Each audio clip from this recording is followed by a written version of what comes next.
बिस्मिल्लाहिर्रहमानिर्रहीम। अस्सलाम वालेकुम स्टूडेंट्स। आज के लेक्चर में हम बात करेंगे मॉडर्न एज के बारे में। मॉडर्न एज 1901 से 1960 तक का जो ज़माना है, लिटरेचर में उसे मॉडर्न एज के नाम से जाना जाता है। जो मॉडर्न एज थी विक्टोरियन एज के फ़ौरन बाद ये शुरू हो गई, और कुछ चीज़ें जो पॉलिटिकल हवाले से, लिटरेचर के हवाले से तो अहम है ही, कुछ चीज़ें इसमें पॉलिटिकल हवाले से भी बहुत ज़्यादा अहम है। वो क्या है, मॉडर्न एज जो है ये तो started from beginning of 20th century. 20वीं सदी जब शुरू होती है तो उसके साथ ही मॉडर्न एज का आगाज़ हो जाता है।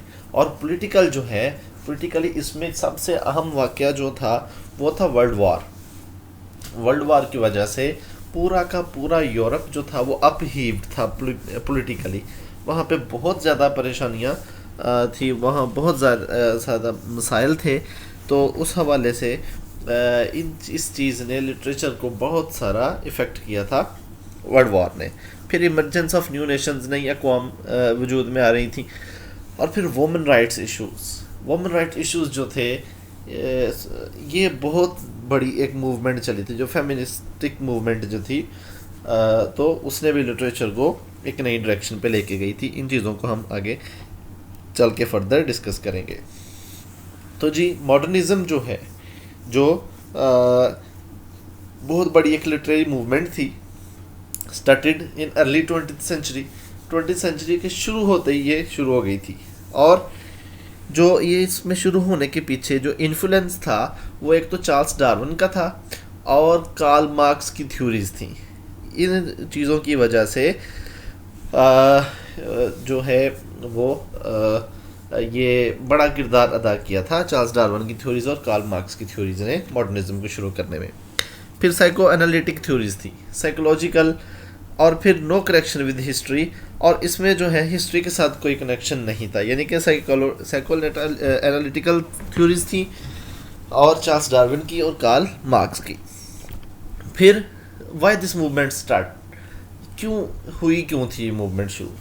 When writers felt they required new form of writing, क्योंकि जो राइटर्स थे उन्हें लगने लग गया था कि उन्हें एक नया तरीका चाहिए लिखने का।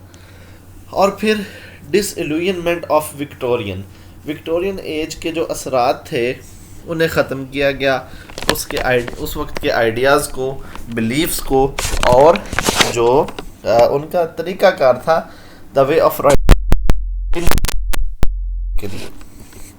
फिर ये जो मॉडर्न एज है ये द एज ऑफ डिसइल्यूजनमेंट है।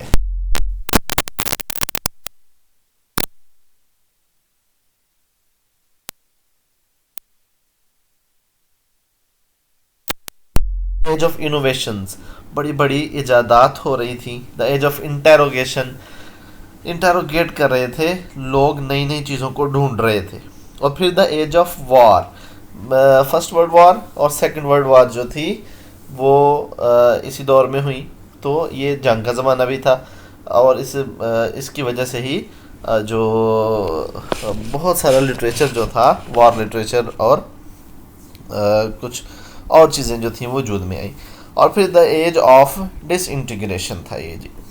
तो अब इसमें खसूसियात क्या थी? Number 1, irony and satire.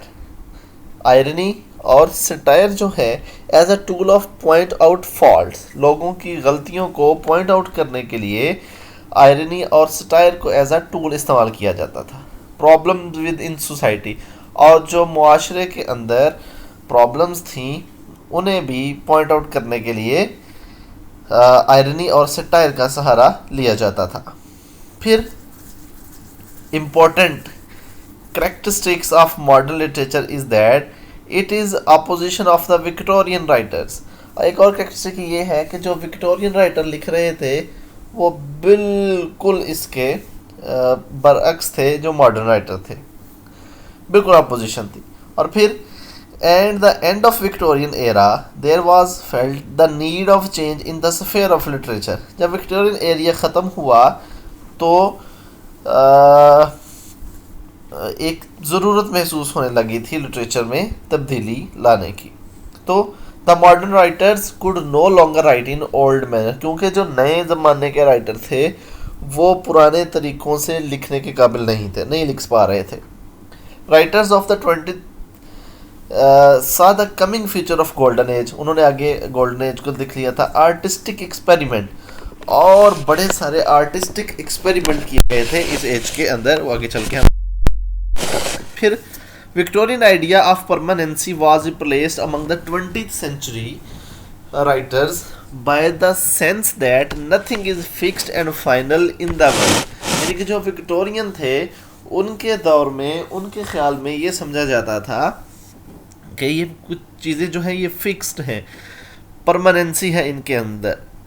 लेकिन जो 20th century के राइटर थे उन्होंने इस चीज़ को बढ़ावा दिया कि nothing is fixed and final in the world, दुनिया में कोई चीज़ भी फिक्स और फाइनल नहीं है।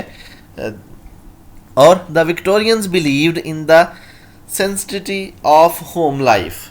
जो विक्टोरियंस थे ख़ानदानी ज़िंदगियों में, ख़ानदानी जो घरेलू ज़िंदगियाँ थी उस पर बड़ा फोकस रखते थे।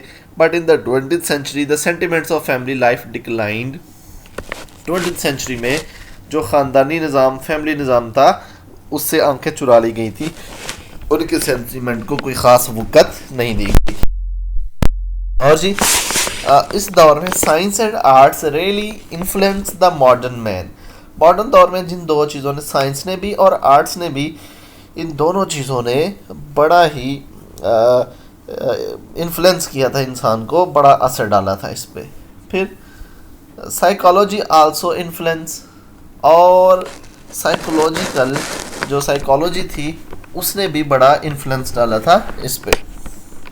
फिर the psycho analytical theories of Sigmund Freud became more popular and widely read. Sigmund Freud के जो पीछे हमने पढ़ा था कि साइको एनालिटिकल थ्योरीज जो थी और कार्ल मार्क्स की थ्योरीज थी, ये मॉडर्न एज की बेस समझी जाती हैं।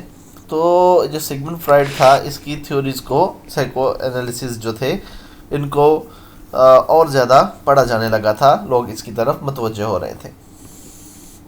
मॉडर्न पोइट्री, और फिर जो अगर मॉडर्न पोइट्री की बात करें, मॉडर्न एज में जो पोइट्री हुई तो उसमें T S. Eliot was dominant figure.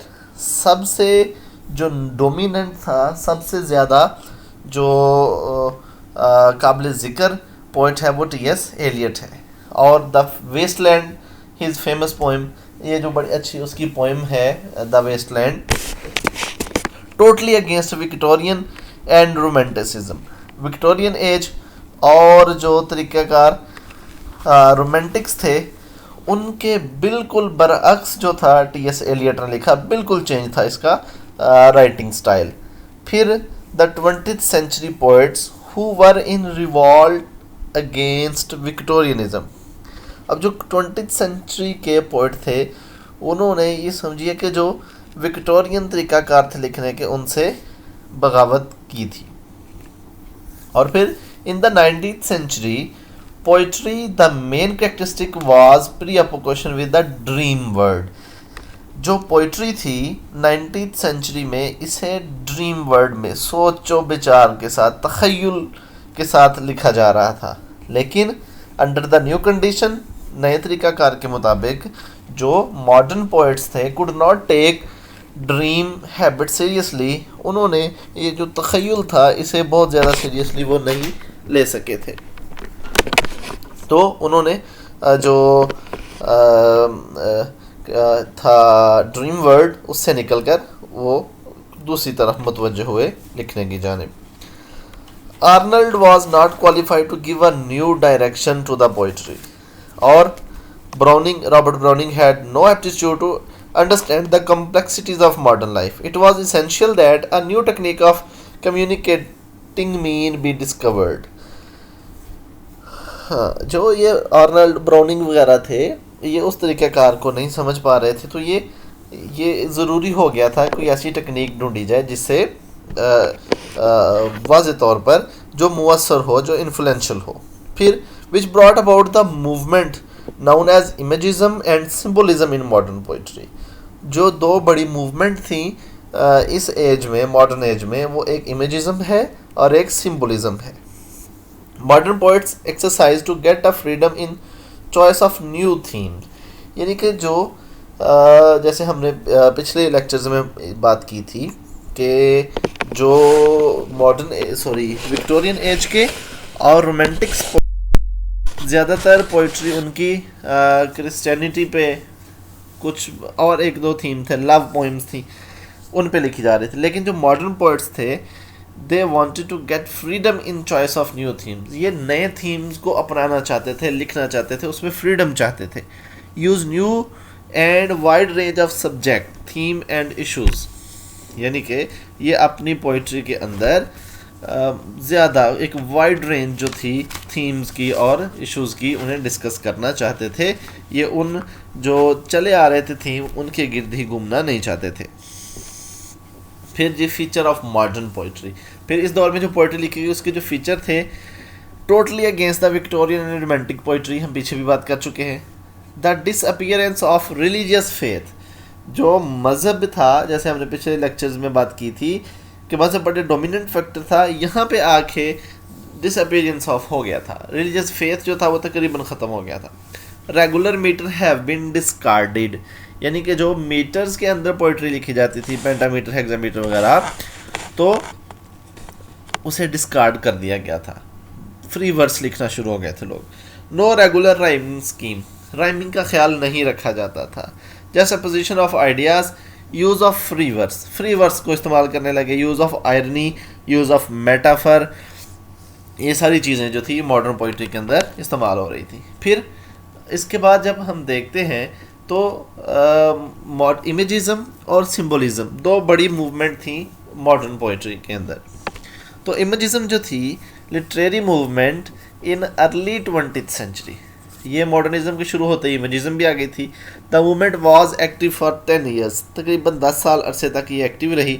First revolve against the Victorian and romantic poetry, और इमेजिज़म के आते ही ये पहला इमेजिज़म आते ही जो विक्टोरियन और रोमांटिक पोइट्री इसके अगेंस्ट रिवॉल्ट शुरू हो गई थी, बगावत, यानी कि उसको तर्क करके लोग नई टेक्निक्स की जानब आ रहे थे।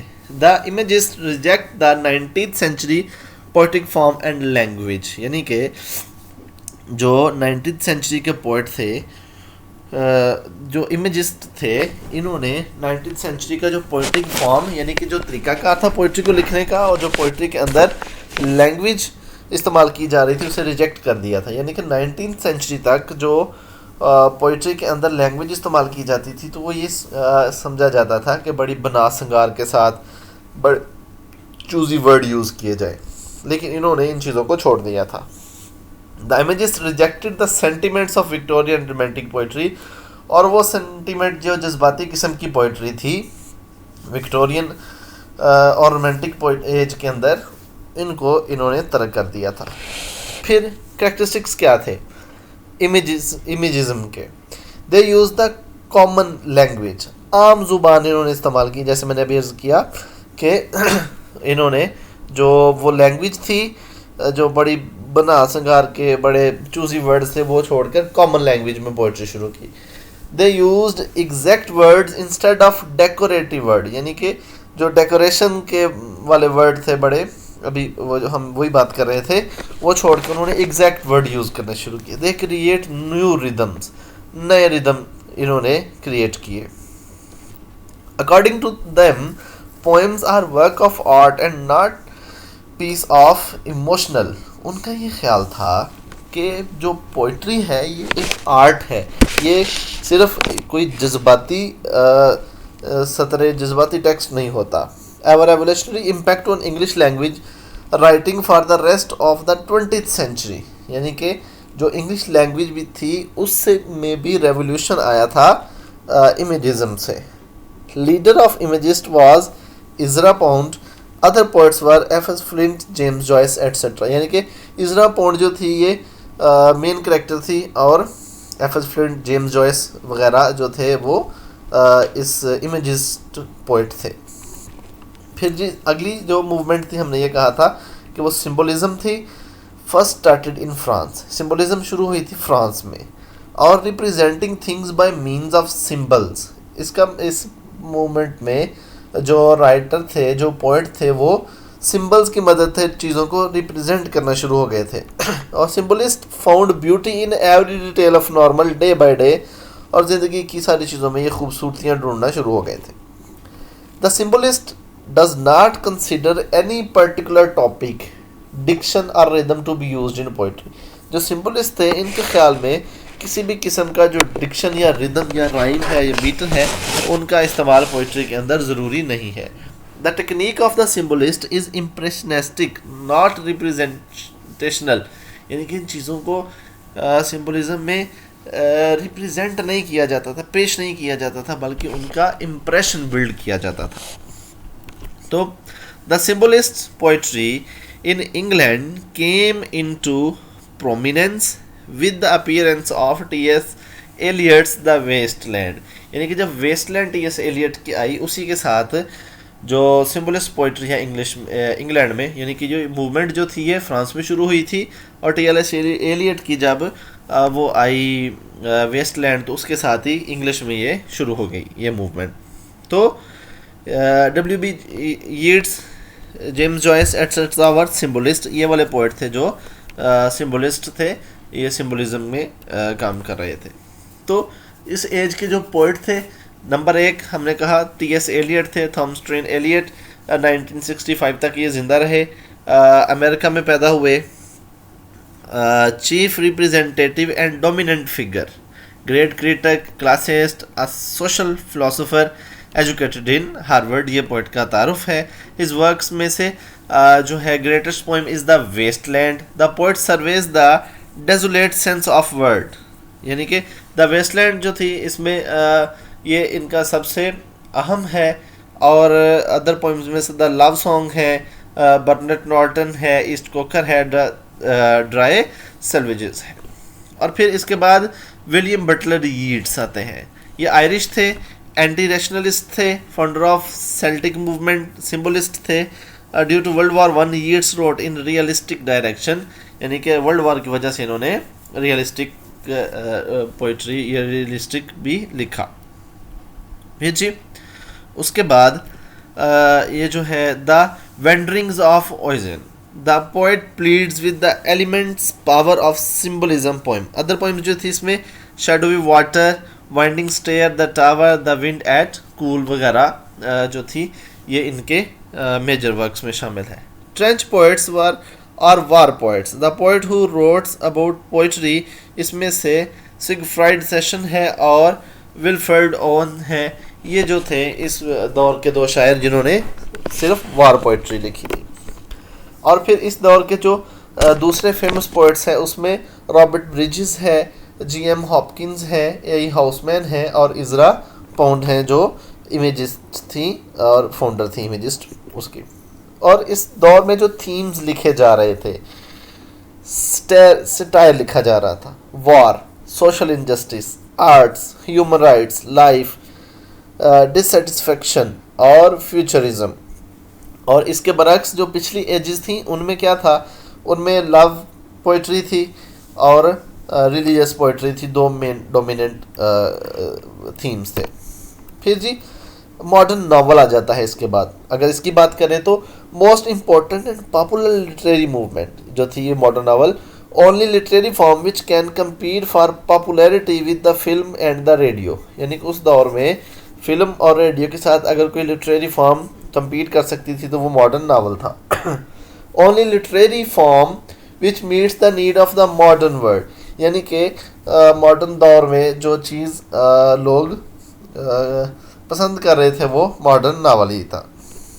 The modern man also under the influence of science is not particularly interested in the metaphorical expression which is the characteristic of poetry. और फिर the modern man prefers the novel form, यानी कि जो मॉडर्न मैन था, चूँकि ये science ने बड़ा इन्फ्लुएंस किया था इसे, तो मेटाफोरिकल एक्सप्रेशन जो थी सिर्फ इसमें ही लोग नहीं हो रहे थे। मेटाफोरिकल मतलब पोइट्री में लोग दिलचस्पी नहीं ले रहे थे। The modern man prefers the novel form, लोग जो थे वो नावल पढ़ने को भी पसंद करना शुरू हो गए थे। फिर the modern scientific discoveries, the new technologies, the development of psychology, और जो सबसे अहम है इस दौर में the stream of consciousness technique. जो स्ट्रीम ऑफ नॉवल में ये इस्तेमाल की गई वर्जीनिया वुल्फ की जानिब से, became an important part of novelist technique in the 20th century. यानी कि 20th सेंचुरी के जो नावल हैं उनमें जो सबसे अहम है टेक्निक थी वो द स्ट्रीम ऑफ कॉन्शियसनेस थी, और इसे सबसे पहले वर्जीनिया वुल्फ ने इस्तेमाल किया था। करेक्टरिस्टिक्स जो थे मॉडर्न नावल के, उनमें the modern novel is realistic. Modern novel जो थे ये रियलिस्टिक थे और अपोज्ड टू आइडियलिस्टिक, और आइडियलिज्म से ये अपोज करते थे। The modern novel is psychological, और जो मॉडर्न नावल है उसे साइकोलॉजिकली भी लिखा गया। Under the influence of Sigmund Freud theories the modern novel tend to reveal the hidden inner motive behind people's action. यानी कि लोगों जो था साइकोलॉजिकली चूँकि लिख रहे थे और इन्फ्लुएंस था सिगमंड फ्रॉइड की थ्योरीज़ का, और राइटर ये कोशिश कर रहे थे कि किसी भी एक्शन या किसी भी ह्यूमन के अंदर की जो बातें हैं उन्हें थ्रू नावल एक्सप्रेस किया जाए, सामने लाया जाए। और फिर स्ट्रीम ऑफ कॉन्शियसनेस क्या थी जी? That term was introduced by William James. William James ने इसे इंट्रोड्यूस किया था, यूज्ड इन नावल्स, और नावल में इसने इसे इस्तेमाल किया था। A technique that reveal the character completely historically as well as psychologically. यानी कि ये जो स्ट्रीम ऑफ कॉन्शियसनेस है ये है क्या, इससे मुराद ये है कि कोई राइटर अगर किसी करेक्टर को नावल के अंदर हिस्टोरिकली भी और साइकोलॉजिकली भी कंपीट करे, उसे सामने लेके आए, रिवील करे, तो उसे स्ट्रीम ऑफ कॉन्शियसनेस बोला जाता है। और वर्जीनिया वुल्फ ने और जेम्स जॉयस ने दोनों ने इसे अपने नावल्स के अंदर इस्तेमाल किया है। जो मॉडर्न नावलिस्ट थे इसमें कुछ इंजेस्टर्स थे, कुछ ट्रांजिशनलिस्ट थे और कुछ मॉडर्न्स थे।